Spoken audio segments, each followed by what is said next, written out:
Welcome to Top of the Line. This is the podcast version of our YouTube show. New episodes every Monday and Friday where we talk about audio and hi-fi related themes. If you have any requests for a future episode, send us an email, totl@abyssheadphones.com.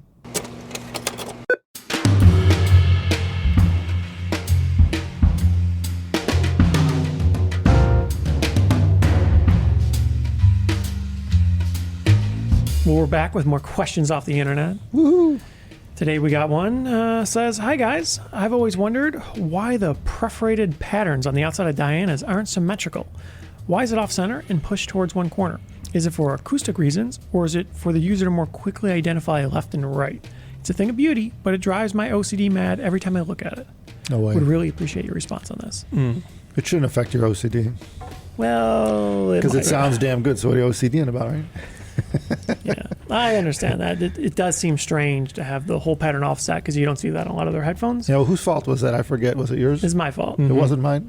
Well, see, it was kind of your fault. I think someone started. It might have been me. It needed to be Did you that have anything way. to do with it? Yes, I did. Okay, so it's all okay. We'll all equally take the blame. 1/3, 1/3, 1/3, and we'll put the .0001 to somebody. Douglas. Okay, Dougie. Yeah, he wasn't even around. Oh, when he we did wasn't that. here. Yeah. So we'll toss that one up to dumb luck. So the reasoning behind it, most other headphones you see, they have a symmetrical hole pattern mainly for aesthetics, not typically acoustics. They either don't verify whether or not the holes are functional or don't care, and they just do it so it's symmetrical. But internally, it's a very different structure from what we have. This pattern needs to be asymmetrical like this because of how it's manufactured. Yeah, it's a packaging problem. Inside, there's structure here Lack of space. because this is a unibody construction, you might say, and there's components that are retained by this structure, which is very atypical. If you drill holes through here, you drill into the stuff, and there's like connectors and PCBs and spring contacts. You drill into the place where the stuff goes. Yeah, right. So Yeah. you don't want that. It wouldn't go anywhere. There would Yeah. be stuff right there. Well, and there's no sound being produced there anyways. Right. Yeah, the driver is actually behind the more open-looking area, obviously, and outside of that, there is no driven area of the driver. And Yeah. But, the whole pattern is actually slightly larger than the driven area of the diaphragm. Yeah. So it's already a bit unnecessarily excessively sized. There's no real downside to that. But it's about as open as it can be while still retaining the electrical contacts and the connector for the functionality. But usually you wouldn't see something like that because usually there's separate structures on the inside that hold these things, or they're done in a different way.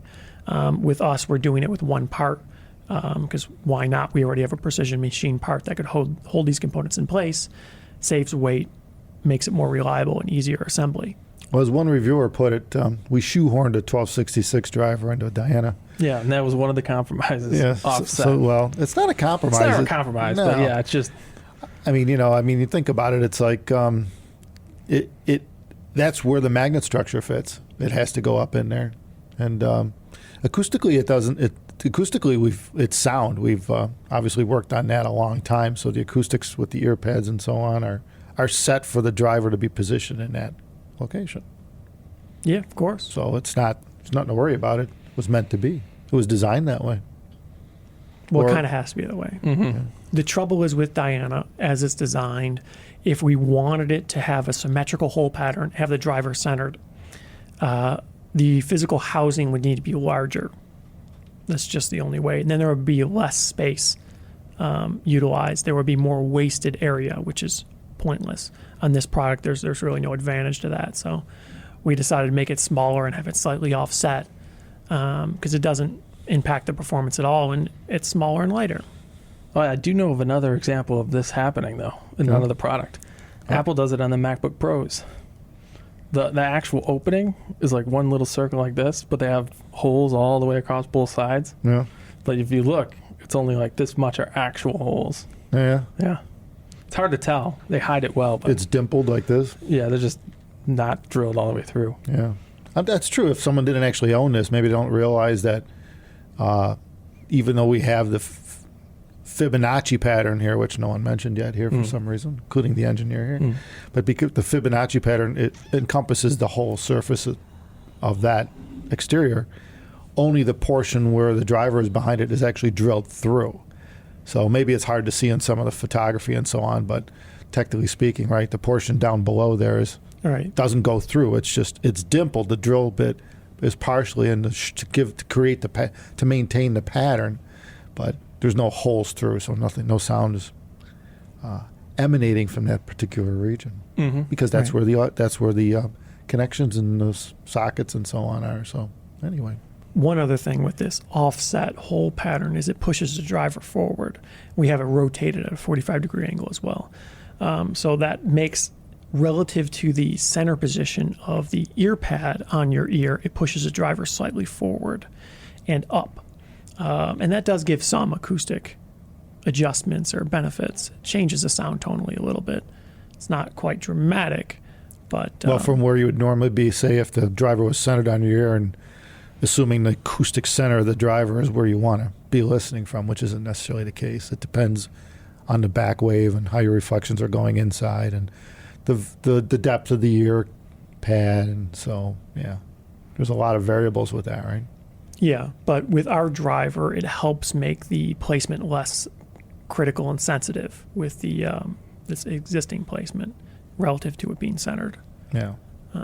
That's really the main appeal. The idea with this compared to 1266 was to make it so it fits on your head and there's really no adjustment necessary, unlike 1266 where it's more or less made to be tailored to how you want to listen, and there's a range of adjustments. Yeah, you could toe This it is- in, toe it out. Right, and it changes the sound. Yeah, And totally. yes. Not everyone wants that. So No. for a product like Diana, we figure it's much more likely people are just going to plop on your head and fit closer to a conventional headphone. And we should just too say with Diana, you can adjust the sound. If you move it about your head, you do change the acoustic perspective. You're changing where your ear is picking up the sound inside the cups.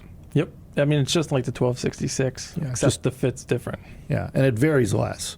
Yeah. There's less of a variation because you're not allowed to like space it out away from Yeah, your you'd have ears, to hold it create or gaps. something. Yeah, you could try that. Yeah, you it could do actually it. works pretty good. Some people have actually done it, Yeah. haven't they? Stuck something. Yeah. The guys that Yeah. wear glasses say they're actually creating a gap with their glasses because Yeah. Diana's spread out, and they actually like that. Which because once again you're kind of giving a little hump in the bottom and giving a little artificial bump in the base.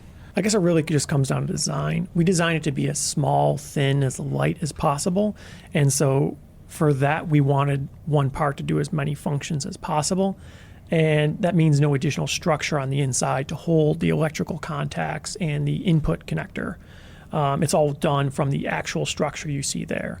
And that makes sense to me, of course, because this is a very rigid, precise structure. Why not have it do that rather than having some other thing internally glued in or screwed in or adhered somehow do that? Makes sense to do all you can with that frame. It's strong, it's light, it's rigid, makes a lot of sense. Well, there was no reason to make it larger just for the sake of centering a driver. Right. Right. There's just Not a lot no of need. benefit there. We didn't need to do that in order to make the proper acoustics. So Yeah, it doesn't really we change the sound. figured it out. Yeah. We figured it out without having to do that. Yeah, it's tuned to be like that. Yeah, exactly. So it works pretty well like that. And it's a lot less sensitive to placement than 1266, which was the goal. And it's not to negate the fact that it was complicated to do so. We worked on that a long time. Oh, it took You know? years. Yeah. In fact, the original prototypes were a symmetrical They were pattern. symmetrical. You know, they were just Yeah. straight line holes. You know, so yeah, it took a long time to We get had a rid of- vertical slot pattern with the center driver. Yeah, Then we started moving things around. yeah, We finally came across this guy, yeah. the angled up in the corner approach with a very different hole pattern from what we started out with. But it works well. Yeah, Gives us the tuning we and it was need. a great learning process because we understood how to do a very small, world's thinnest pointer driver in a headphone and get really good acoustic out of it. So it was a pretty good learning curve on that one. It's tough. Yeah. Yeah. And We still have those. That's why you don't originals. see. Sorry. The original frames. We still have them. I look at them from time to time. Yeah. The symmetrical ones is like came a long way since Yeah. then. Tell me about it. Yeah, the Yeah. original prototypes and Yeah. stuff. So yeah, but all in all, it's a pretty cool headphone. So, Yeah. Well, sorry if it triggers your OCD, but yeah. it's designed to be like that. Yeah. Maybe not designed to trigger OCD, but it's designed to be small, light, and high performance. Yeah. And unfortunately, that's a side effect of it, I guess. People like I it. could live with it. Yeah. People like You get Diana. used to it. Yeah. Yeah. Something had to make Diana original. She had to be unique. If anyone out there has a question they'd like us to answer in a future episode, you could send it to us at totl@abyssheadphones.com, and maybe we'll answer it. Take care. Thanks, everyone. Take care.